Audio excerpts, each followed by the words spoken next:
بسم الله الرحمن الرحیم. ګرانو کتونکو لبخان شیر په تاسو په خدمت کې حاضر دي. کتونکو خبره ترې کو په دغه تیلو په ګرانه باندې پېټرول او ډیزل یو واري بیا چې کم دی انتخاب او رسیدل ډیر عجیب شانتي ملک جون کو یو داسې حکمرانانو سره مونږ مخ یو چې ترس پکې نشته، رحم پکې نشته دي.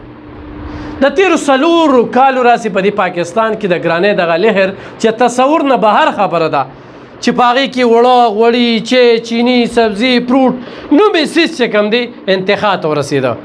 پېټرول موږ چون کې په 160 او 180 کې نو لیدلې، اوس پکې پېټرول پکې 233 ته ورسېدل. د موجوده حکومت کم چې د تیر حکومت د غلطو ناقصو پالیسو په وجه باندې چې غیر نسکور کو دوی حکومت واغسته، نو دوی د قام سره دا وعده کړی و چې په دې ګرانې باندې به منګه کنټرول راولو، خو په دې ګرانې باندې کنټرول را نه غو. ګرانې چې کم دینو پرې کړی دي، وزر یې کړی دی، ورځ تر ورځه چې ډالر داري 200 ته ورسېده. نو دغه شانتي ورپسې پېټرول او دا سیزونه پېټرول ګرانې سره صرف یوازې پېټرول ګران نشو، کرایانې ورسره جګې شي، کم چې برآمدات وي په هغې کې اضافه راشي، خو هغه سبزي وي، خو هغه فروټ وي، کومو ګاډي چې یو ضلعې ته سپلایي کوي، نو خود به خود ورسره د هغې ریټ چې کوم دی نو هغه زیات شي. اوس دې حکومت دا خبره کوي چې IMF چلو IMF سره اګریمنټ شو.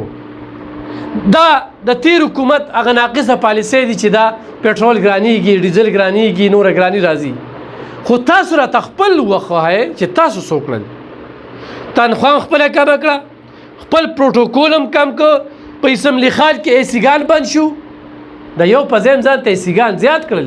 په دې ګرمۍ کې چې په موږ باندې د خولي ته وګوره، په دې پکې کې موږ ته خولي دي، تاسو کوټونه اچولي وي، ټایانې مچولي وي، په بوټانو کې ګرځئ، جرابې مچولي وي. نو آیا تاسو د قام دپاره څه قرباني ورکړه؟ نه، خو بس IMF نه د تیر حکومت نه خوشحاله یو، د هغې خو ګند دی چې تر اوسه روان دی. خو د موجوده حکومت یو چیلنج سمجھ کې ای حکومت لیا تا، نو آیا هغه چیلنج دوی قبول کو؟ نه، خو بس قام دی او د قام سرمنې دی او هغه سرمنې ته نه وباسي، اپسه چاړې او پسې رانیولې او الالول پې کوي، په قام الالول شروع دي.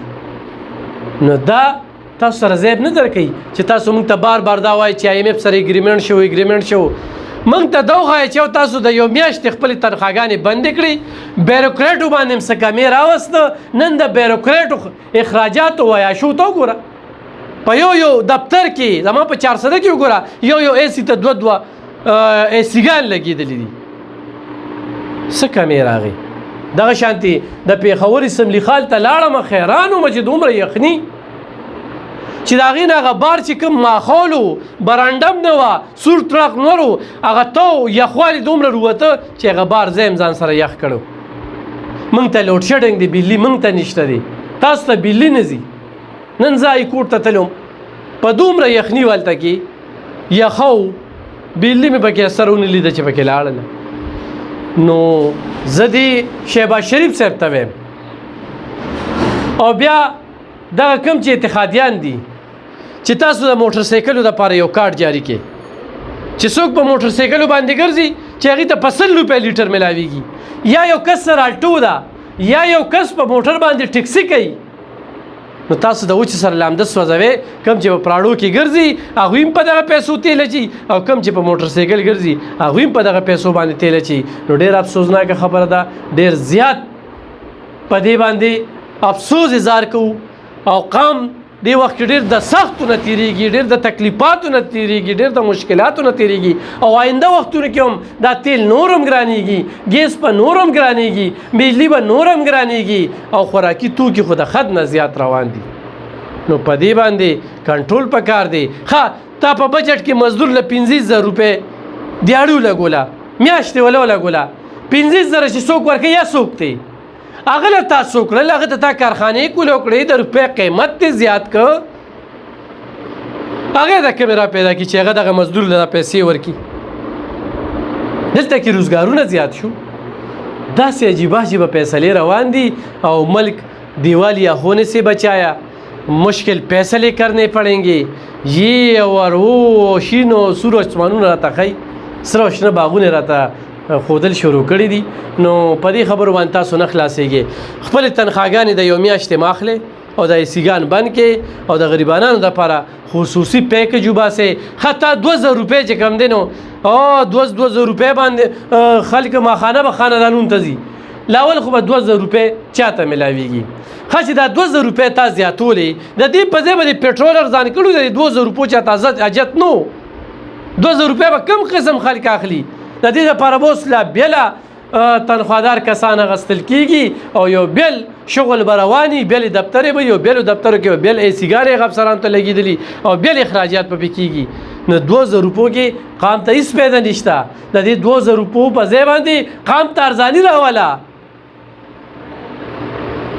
ډېر نالایق او نااخله خلک چې کوم دي دغه سملو ته ځي او دغه ساده لو خلک او د غریبانان دوکه کوي او دا هم درته ارزان کړل او دا هم درته ګران کړل. دا هم داسې خبرې دي.